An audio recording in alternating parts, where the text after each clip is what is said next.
ازيكم يا حبايبي عاملين ايه؟ كل سنة وانتم طيبين.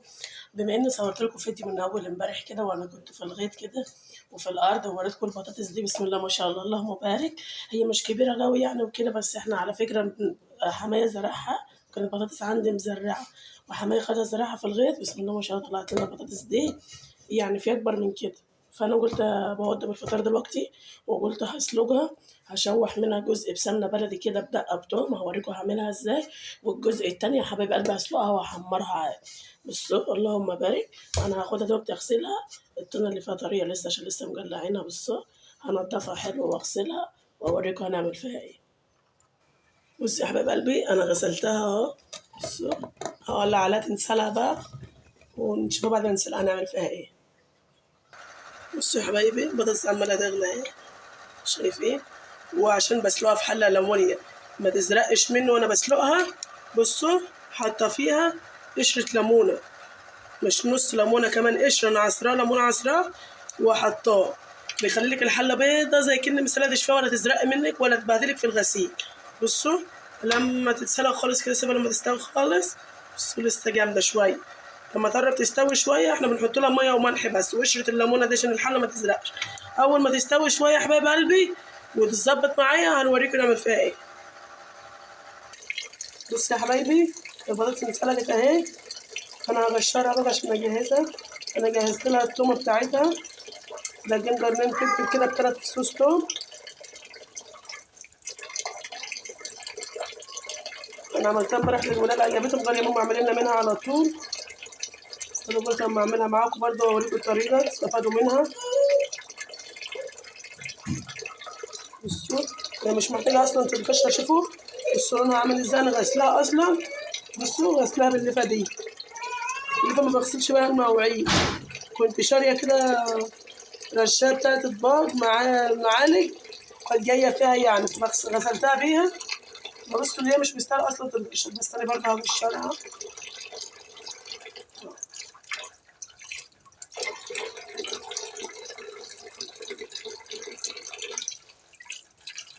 بصوا استفادوا كده الواحدة لو عندها أرض تزرع فيها كل حاجة، ما ترميش حاجة تقول خسارة.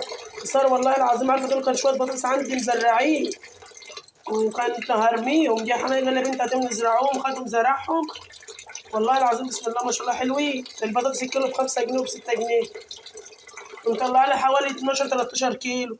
إيه يعني 60 70 جنيه، انا مش اولى بيها هي الاولى بيها. مالها وزرعاها في الارض بتاعتي ولا متهرمنه ولا رشه ولا كيماوي ولا اي حاجه. ازيد ما كنا بنسقيها شويه الميه زاد من كده ما بعملناش حاجه. بصوا بطاطس زي العسل.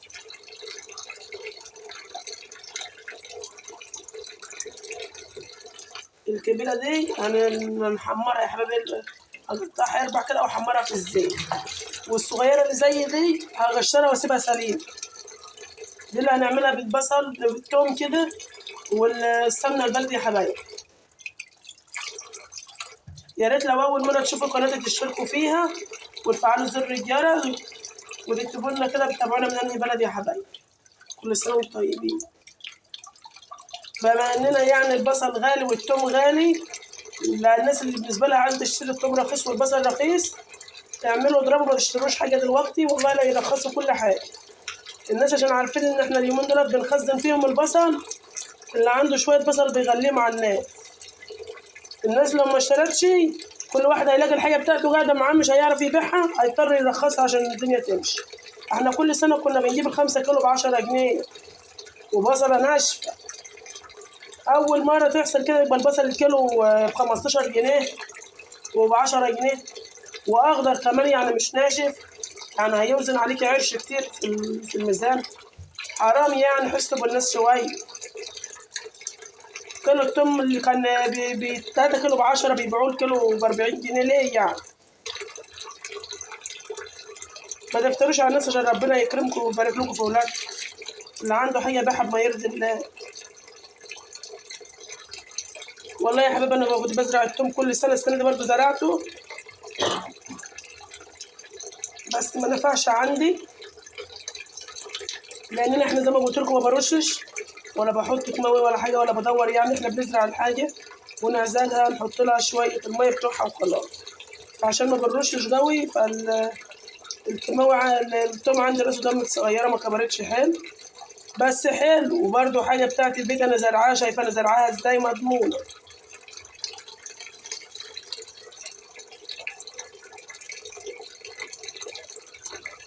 وزرعة بامية، زرعة شوية بتنجان، أنا مصورة لكم الأرض يمكن قبل كده يمكن شفتوه.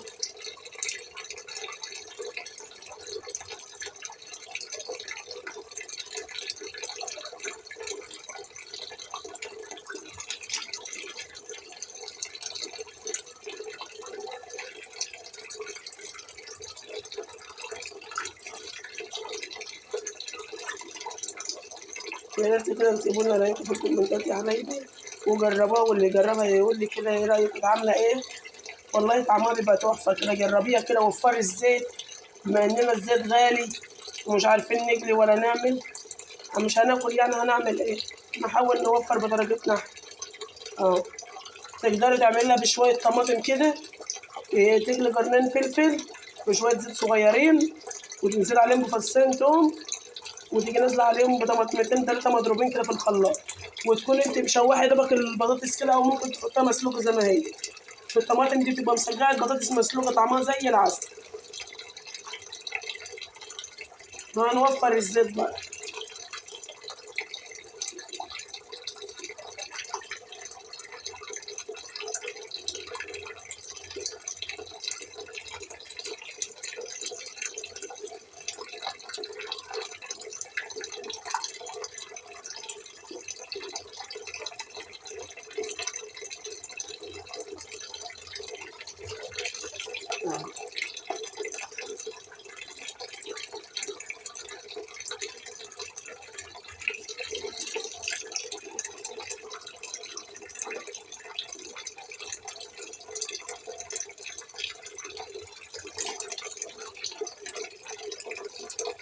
بس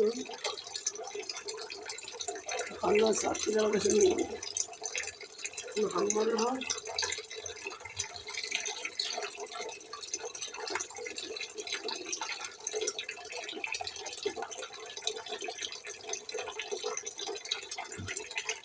لما جربتهاش قبل كده هتقول انا عمري ما اكلت بطاطس لما تعملها، والله طعمها زي العسل. انا عملتها امبارح الولاد بألف هنا كلها وكلها.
تعالوا كنا نولع على الطاسة. أنا ولعت على الطاسة أهو، هجيب السمنه بتاعت البلد اللي انا مسيحاها معاكم على القناه بتاعتي واوريكم هنعمل ايه.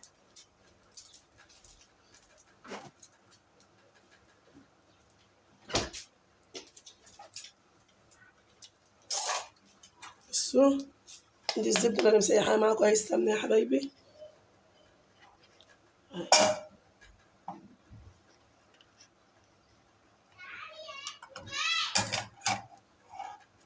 اهو.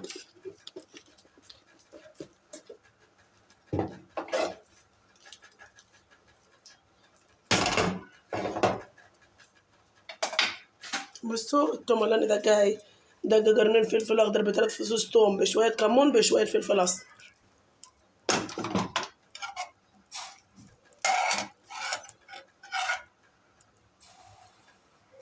بصوا هننقي البطاطس الصغيره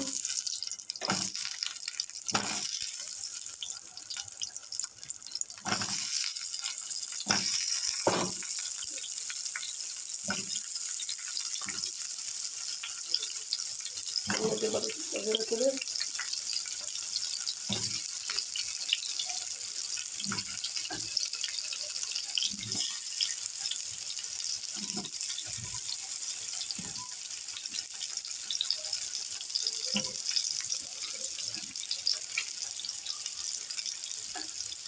الباقي دي بقى اللي هنحمرها.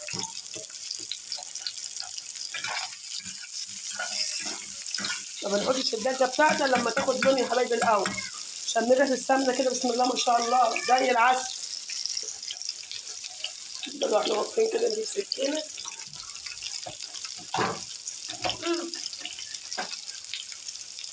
وهنقطعها كده اهو نصين او 4/4 زي ما انتوا عايزين اه زي كده.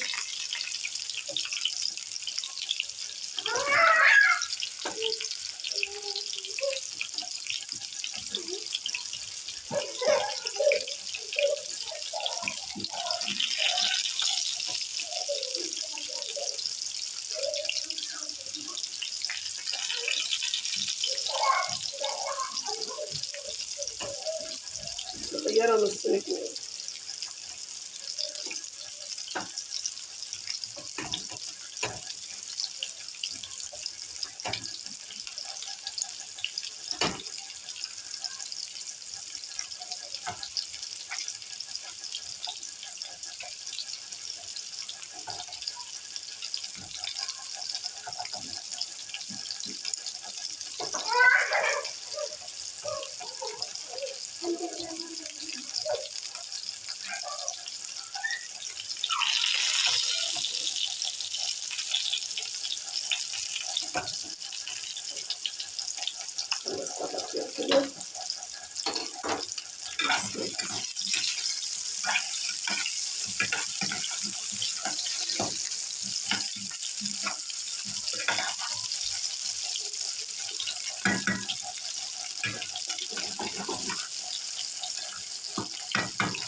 كده تشتركوا في القناه وتفعلوا زر الجرس عشان تعرفوا الباربيكو، وخلي حبايبكم كده يشتركوا في القناه يا حبايب قلبي. اه بحبكم في الله.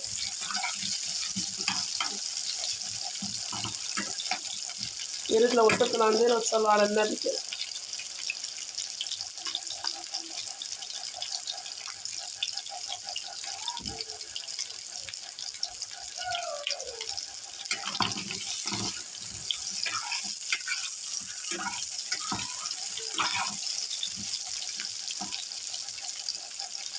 عارفه تقدري تزرعي البطاطس دي لو عندك بطاطس انت مزرعين تقدري تزرعيهم في القصيص بتاعت الزرع دي، حطي فيها البطاطس والزراعيه.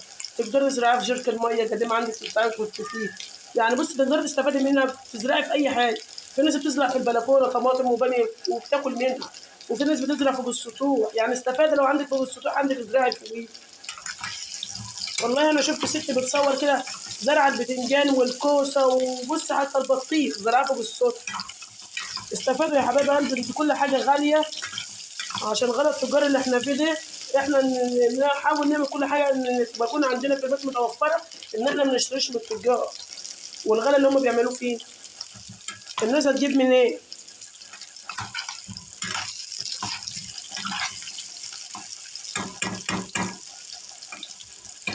انت عارفين البطاطس دي قبل ما تنزرع والله العظيم كانت مسكره. الراجل اللي اداني ضحك عليا، قال ده الشكاره كويسه، كنت عامله لبنت عمليه وجايباها وجايه وما فتحتش ولا اتفرجت عليها. قال ده الشكاره على بعضها بكذا، جبت شكارتين ودي نيجي نجليها نلاقيها مسكره وتتحرج مني. بصوا دلوقتي لما زرعتها في الارض بصوا لونها، بصوا ما بتتحمرش لان ربنا بيعوض. بصوا والله واللي انا زرعاها كانت مسكره، بصوا طالعه جميله وما بتحمرش وجميله وطعمها زي العسل ومش مسكره ولا اي حاجه. بطاطس عاديه زي اي بطاطس.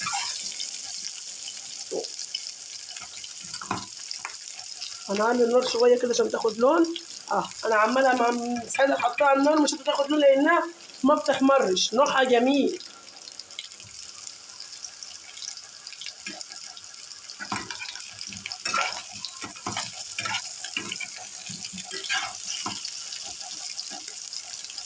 شمين الريحه كده، ريحتها بص بسم الله ما شاء الله، ريحه السمنه ربنا يبارك لصاحبتها والله زي العسل.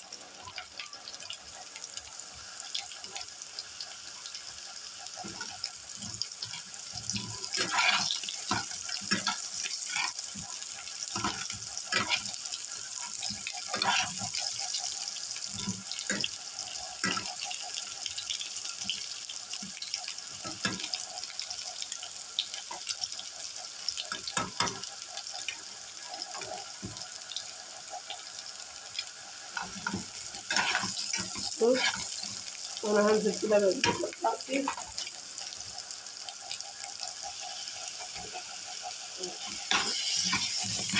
شموا بقى الريحه الحلوه دي بس.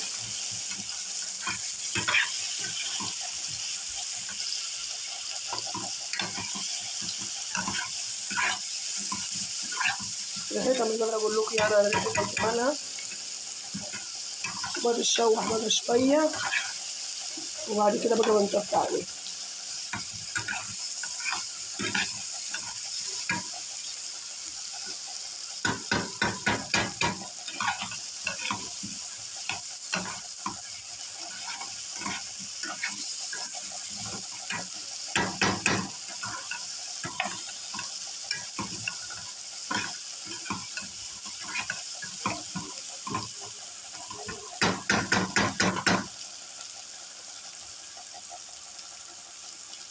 نجي بس التومه تاخد لون كده وهنطفي بقى على كده بقى البطاطس جاهزه اهي. شوف كانت ألف هنا.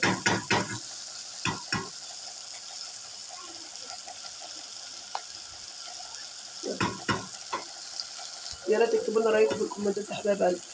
بالسلامة وانتم طيبين، السلام عليكم.